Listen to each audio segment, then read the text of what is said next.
Hi and welcome back to my channel. My name is Nyambura and this is 100 on Books. I realized the other day I haven't done book haul in a really long time. So I'm recording this on the 2nd of May 2024 and I'm going to be sharing the books I brought into my library in April of this year, plus also all the other books that came into my library before April that I've not talked about. Just so that, we have a record here on the internet as we do on BookTube. Right, so the first book I brought into my library in April was this one, Wanjiko and Other Stories by Ato Malinda. Ato Malinda is a Nairobi-based artist, and I met them on a random day when I was out and about, and they were like, "Hey, do you have my book?" And I was like, "No."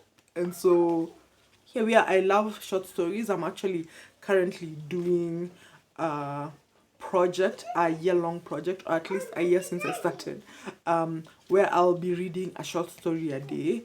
So this is going to go into,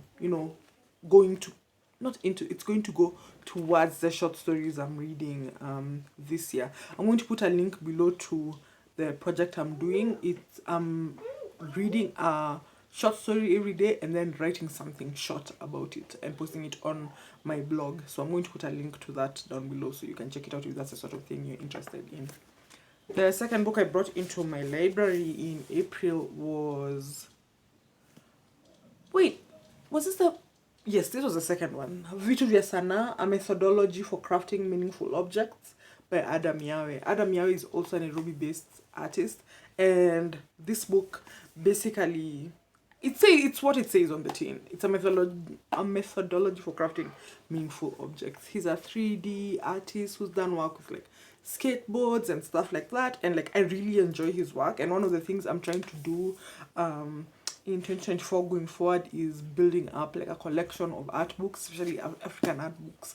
Because if you know anything about art books, you know that generally once they're out of print, like once the print runs is over, they generally do not reprint them, so then they become really expensive in the secondary market. And I was like, I like art and I like to think about and see Eastern African art, especially because it's not written about as much, for instance, as Southern African or Western African art. And so yeah, this is towards building that. Also, Adam and I are friends, so it's always a good thing to get your friends' books. Why not? Then the next two books, as I said, I only brought 4 books into my library in April. The next 2 books I brought in are these two.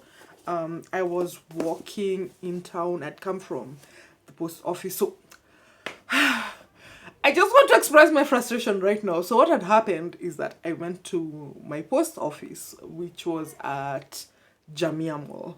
Nairobians will know what I'm talking about. I got there and found that they had demolished the place, and basically the post office is no longer a going concern. So where's my mail then? Anybody who's been here a while knows that I always put my postal address down below just in case you want to send a postcard or a book or a little gift or something.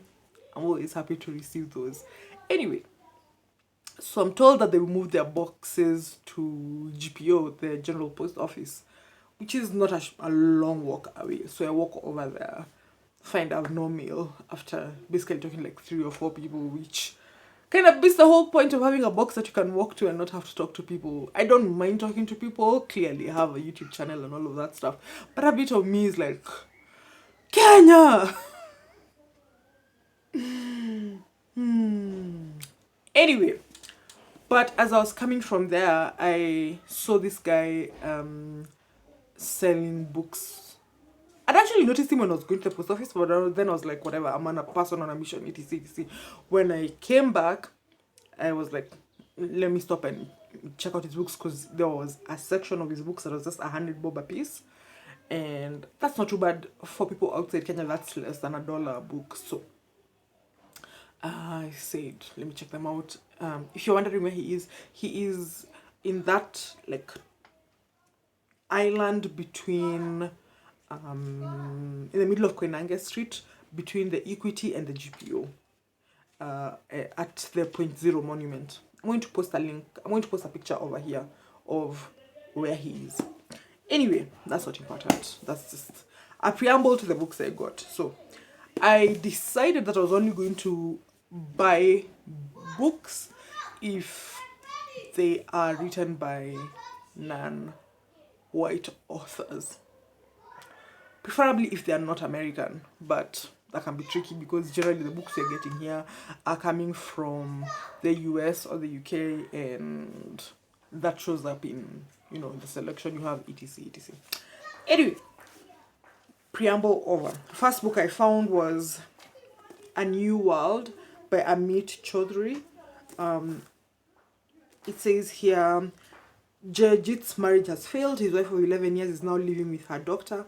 A year of divorce courts, and Jajit, a semi-successful writer and economist, has finally retrieved his son Bonnie for his summer holidays. They are leaving their home in the American Midwest and going back to Calcutta to his grandparents, the Admiral and his wife. And so it sort of details, you know, these two marriages, the marriage between the Admiral and his wife, and Jajit's marriage, which has collapsed as the story begins, and so like uses it as a vector for telling an interesting story. I'm just talking because I haven't read the book. I'm talking off of what I read in the synopsis and so on. So the thing that drew me to this book is that on the spine, I don't know if you can see, it says Picador, India. So I figured it must be an Indian book, and I generally have a thing for Indian literature, and so I picked it up. And yeah, that's A New World by Amit Chaudhry. When we read it, we don't know. The next book I picked up was A Life of Adventure and Delight by Akhil Sharma. This is a collection of short stories, which includes, and it says here, in A Life of Adventure and Delight, Sharma delivers 8 masterful stories that focus on Indian protagonists at home and abroad, and that plunge the reader into the unpredictable workings of the human heart. So yeah, as I said, I have a project this year to read short stories, so I was drawn to this book for that reason, but I did not know that it was a collection of short stories when I picked it up. It was just the author's name, to be honest, which of course can be tricky because there are non-white people who have what to people in my part of the world might sound like quote unquote white names, like people who have Anglo names, for instance, and stuff like that, because of the long history of colonialism and slavery and all of that stuff. But yeah, so I had, and first rule, obviously I will look at books that are interesting and maybe take a picture of them or even buy them. But also I'm trying right now to not spend money on things I don't need. And let's be honest, we don't need books, you know what I'm saying? Like, we need food, shelter, clothing. We don't even need clothing the way people buy clothes, you know, with holes and stuff like that. Oh, let me not go down that rabbit hole. Yeah, so anyway, this is A Life of Adventure and Delight by Akhil Sharma. So that's all the books I got in. If you're wondering where I'm leaning for this, because I'm putting the books on a surface in front of me. Those are all the books I brought to my library in April. So now we're going to talk about the books that came into my library before April, which I've not talked about on the channel. The first of those is Mtama Road by Linda Musita. This is the author's debut book, and it's published by DRR, Down River Road, which before this had been publishing magazines and so on. And it has illustrations by her son George Shongwa and the Nairobi-based artist Anita Kavuchi. So this was a gift from my friend Rosie Olang. I'm going to post a link to her work down below, Rosie's work. And it's also been signed by Linda, because Linda and I have known each other for many years, over 10 years at this point. So this was a delight to get, and yeah, I'm going to read it soon, because also I just love it. It's the sort of thing where you can put it into your bag or whatever, into your pocket, and just go through the day with it. And then next is these 2 books I got during the Nairobi International Book Fair, which I attended with MJ. I'm going to put a link to MJ's Goodreads down below. Anybody who's been here for a while knows MJ. But yeah, when we got there, there was a stand for EAP, the East African Educational Publishers Limited. It's a publishing firm, obviously, and there were books by Barbara Kimenye, specifically the Kalasanda books, which I'd not seen in a really long time. Her Moses books have been republished recently. I'm going to put a link to something about the Moses series down below if you don't know what they're about. But I'd not seen Kalasanda anywhere, so when I saw the Kalasanda books, I had to buy them. And those are Kalasanda, which is a collection of short stories set in a village in old Buganda around independence time in Uganda. And yeah, I first read these stories as a child. We had a copy of Kalasanda at home, and so I really enjoyed them. So this was like getting a piece of my childhood back, and there was no way I was going to leave it behind. They are really hilarious stories, and they're really at that junction of like just after independence, as people are like in that in-between phase between more traditional lifestyle and more modern things coming into their world and so on. So that's Kalasanda by Barbara Kimenye. It's honestly a classic. And then the other book is Kalasanda Revisited. I don't really have to explain this. It's really the second collection of stories from this village, and it says there are mass for every lower secondary school student, but I think they're really evergreen and they're not, like really down to an age or something like that. It's sort of book you would enjoy at whatever age. Right. Next is In Praise of Love by Alain Badiou. It has NY on the cover because this was from a stack of books MJ gave me when she was unhauling books from her library. Let me just put this here. And it says here, love without risk is an impossibility, like war without death. Caught between between consumerism and casual sex encounters devoid of passion, love today without the key ingredient of chance is in mortal danger. Alain Badiou proposes a vision of love as an adventure and an opportunity for reinvention of the individual. Yeah, so, and plus this is a book in translation. I don't know how I did not know that. So it's written by Alain Badiou with Nicholas Strong. And translated by Peter Bush. So the title drew me to it. Honestly, I did not know what it was about until I opened it right now in front of you guys. So yeah, that's Alain Badiou's In Praise of Love. Then another book from MJ, Jane Eyre by Charlotte Bronte. I have never read the Bronte sisters. And yeah, so I was like, might just pick it up like this and read it.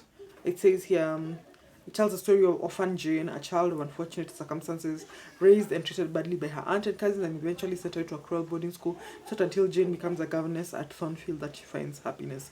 Meek, measured but determined, Jane soon falls in love with her brooding and stormy master Mr. Rochester, but it's not long before strange and unnerving events occur in the house and Jane is forced to leave Thornfield to pursue her future. The thing is, if you're online or if you like books, you've encountered something about, these books and so on.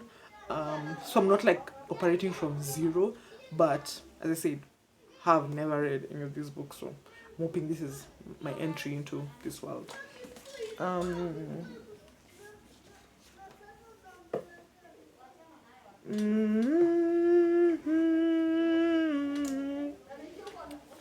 Another MJ book.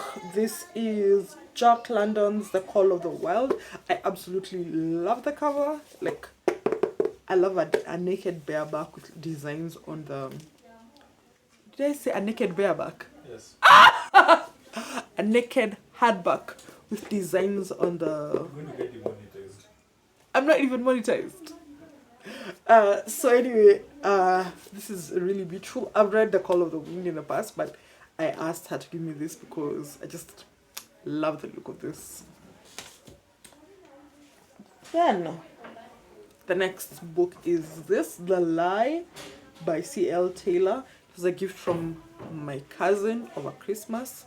And it says here, Jane Hughes has a loving partner, a job in an animal sanctuary, and a tiny cottage in rural Wales. She's happier than she's ever been, but her life is a lie. Jane Hughes does not really exist. 5 years earlier, Jane and her then best friends went on holiday, but what should have been the trip of a lifetime rapidly descended into a nightmare that claimed the lives of two of the women. Jane has tried to put the past behind her, but someone knows the truth about what happened. Someone who won't stop until they've destroyed Jane and everything she loves. That's The Lie by C.L. Taylor. I'm not gonna lie, I'm not really a thriller girly, but I don't look a gift horse in the mouth, and I'm always trying to read genres I don't generally read. So that's The Lie by C.L. Taylor. Then,